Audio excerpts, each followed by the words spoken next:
E agora então vem a sentença. É dada uma sentença, é feito um juízo, um julgamento, e a sentença do rei sai e é escrita na parede. Não sabemos se por um anjo, não sabemos se Jesus estava ali, como em algumas outras vezes Jesus aparece no Antigo Testamento, mas o certo é que uma mão aparece, só a mão.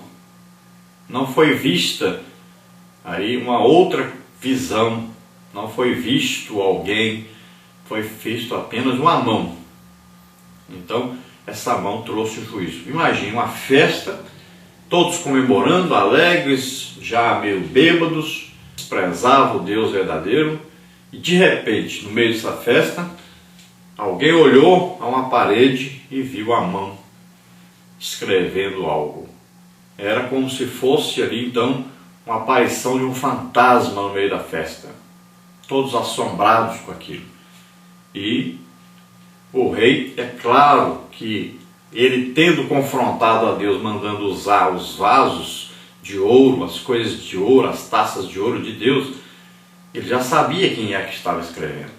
Então ele fica preocupado e manda chamar imediatamente então os seus sábios para decifrarem o que eles não conseguiriam fazer. É claro, quem é de Satanás não discerne as coisas de Deus. Então agora a sentença foi dada contra Belsazar e contra o seu reino, contra o seu império, dele e do seu pai, todas as pessoas que pertenciam àquele império.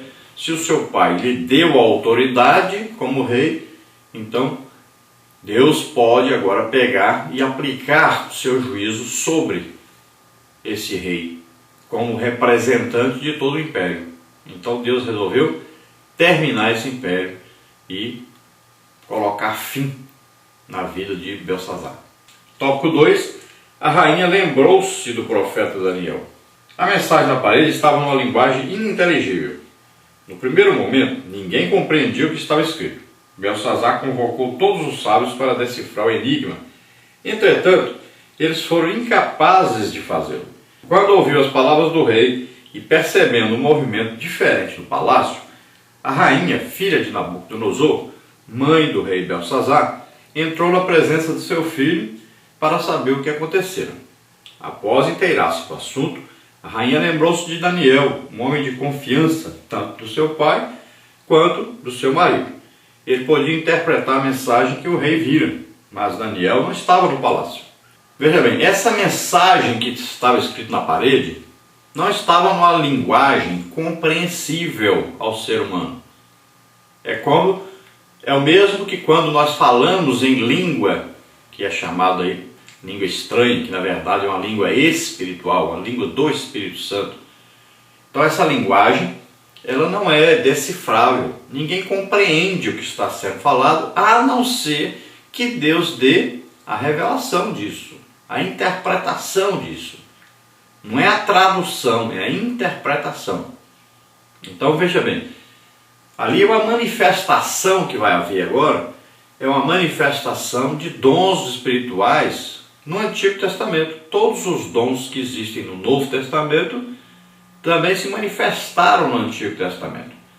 É evidente que no Antigo Testamento a pessoa que era usada por algum dom do Espírito Santo, ela não era como no Novo Testamento. O Espírito Santo não concedia esse dom à pessoa para sempre esse dom estar em operação. Ninguém lá no Antigo Testamento era cheio do Espírito Santo, era templo do Espírito Santo. O que aconteceu naquele dia foi o quê? Essa mão escreveu numa língua estranha, uma língua que só Deus compreende, escreveu naquela parede. O diabo não entendia. Veja bem, foram chamados agora os magos, os caldeus, os sábios, os feiticeiros, todos que eram idólatras, todos que pertenciam a Satanás, que conheciam apenas o poder de Satanás. Então, todas essas pessoas tentaram interpretar. Tem gente que pensa que aquelas palavras eram palavras conhecidas e que eles não conseguiram foi interpretar o que significavam elas juntas. Mas não foi isso. As palavras foram escritas numa linguagem incompreensível ao ser humano. Não só o ser humano, até Satanás. Está provado que Satanás também não compreendeu. Belsazar, como era um rei apenas um corregente de seu pai, ele não dava valor a esse tipo de pessoas. Ele não prestou atenção em Daniel. Para ele, era apenas um funcionário, talvez um funcionário chato, enjoado, que só servia na hora que fosse tomar uma decisão que ninguém conseguiria tomar essa decisão, ninguém conseguiria decifrar alguma coisa. Para o tipo de governo que Belsazar pensava assumir, ele não servia. Então, Daniel era desconhecido para Belsazar praticamente. Daniel não foi convidado para a festa, Daniel também não se interessava por esse tipo de festa e não estava na festa. Então, o rei, desesperado, começou a gritar, começou a brigar com todos os seus sábios, todos que poderiam, que ele achava que podiam revelar essas coisas ocultas, e nada, ninguém conseguia decifrar. Então a rainha, ouvindo lá dos seus aposentos, que ela também não estava na festa, parece que essa rainha, a mãe de Belsazar, esposa de Nabonido, também não gostava desse tipo de festa, não queria participar de uma festa sem o seu marido estar ali presente. Parece até que uma mulher que tinha um caráter bem melhor, bem superior ao do seu filho. Então, ela não está presente, mas escutando os gritos do seu filho, vendo que a festa tinha acabado, aquele barulho de música, apenas se ouvia agora gente gritando, se perguntando o que estava acontecendo. Então, ela vendo aquilo ali, ela foi até lá e foi até o seu filho e perguntou o que estava acontecendo. Então, ele mostrou a escritura na parede e imediatamente aquela rainha percebeu que era algo de Deus, porque ela sabia, porque ela já tinha visto algo semelhante acontecer no reino de seu pai, Nabucodonosor. Então, o que ela faz? Ela diz: olha, existe alguém no reino que no tempo de seu pai, citando agora não o seu pai Nabonido, né, citando agora Nabucodonosor, era um costume chamar de pai alguém que era muito importante, que se destacava sendo da família. Então, Nabucodonosor sendo avô de Belsazar, ela diz: olha, no tempo do seu pai Nabucodonosor, então, houve algo semelhante e existia alguém, e existe essa pessoa ainda aqui no reinado, que ajudou Nabucodonosor na interpretação de sonhos, de visões. E o nome dele é Daniel. Então, imediatamente Belsazar manda chamar. Vão atrás de Daniel, tragam Daniel aqui, porque eu preciso saber o que significa isso. Ele sentia que já era um juízo de Deus sobre ele. A Bíblia diz que os joelhos de Belsazar tremiam, batiam uns nos outros. Deu um tremor, um medo terrível, porque ele sabia que era um juízo sobre ele devido às suas atitudes que ele havia tomado em toda a sua vida, e agora essa atitude terrível de confrontar Deus. Tópico 3, Daniel entra na presença de Belsazar. Belsazar não via Daniel como servo do Deus Altíssimo, mas apenas como um dos sábios do palácio. A mãe de Belsazar, contrariamente, o conhecia e tinha certeza que Daniel era uma pessoa diferente e o seu Deus, poderoso. Ela mesma havia testemunhado as proezas do Deus de Israel em outras ocasiões da história daquele reino. Daniel era um homem que não fazia concessões à sua fé. Ele entrou na presença do rei e, após lhe oferecerem presentes, o profeta rejeitou-os diante do imperador. Então, apesar de Belsazar não reconhecer Daniel como um homem de Deus, como um homem representante do Deus verdadeiro, o único Deus, ele achava que Daniel era apenas mais um dos sábios do reino, e se ele assumisse o seu reinado, ele nem colocaria Daniel, pelo que nós vemos, ele nem colocaria Daniel em alguma posição superior, uma posição alta dentro do seu governo. Então veja só que Daniel então é chamado e ele vai até o palácio. Ele já sabia que algo extraordinário tinha acontecido para que ele fosse chamado. E veja bem que era noite, não era de dia. Os candeeiros estavam todos acesos. Então, no meio da noite, Daniel é despertado e acorda e é comunicado a ele: o rei mandou chamar você urgente, precisa de você lá.